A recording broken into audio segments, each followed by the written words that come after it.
Skin TB নিয়ে আজকে কিছু কথা আলোচনা করব। সেটা হচ্ছে এটার আরেকটা নাম কিন্তু লুপাস ভালগেরিস বলে। স্কিনে যে যক্ষা হয় এবং এটা অ্যাপেল জেলির মতো একটা কালার দেখা যায়। এখানে যে লেশনটা হয় সেটা অ্যাপেল জেলির মতো হয়।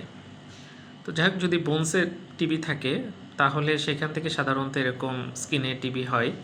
এবং আমি আগেই বললাম যে অ্যাপেল জেলি অ্যাপিয়ারেন্স হয় এবং এটা পরীক্ষা নিরীক্ষা করে কিন্তু ডায়াগনোসিস করতে হয়।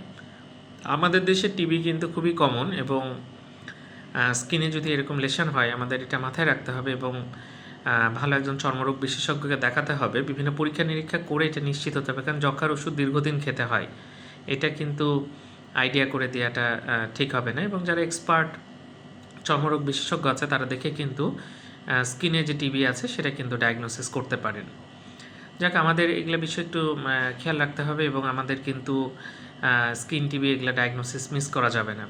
স্কিনে যদি কোনো লেশন হয়, নর্মাল ওষুধে যদি রেসপন্স না করে, এটাও কিন্তু মাথায় রাখতে হবে স্কিনে টিবি হয়। ধন্যবাদ সবাইকে।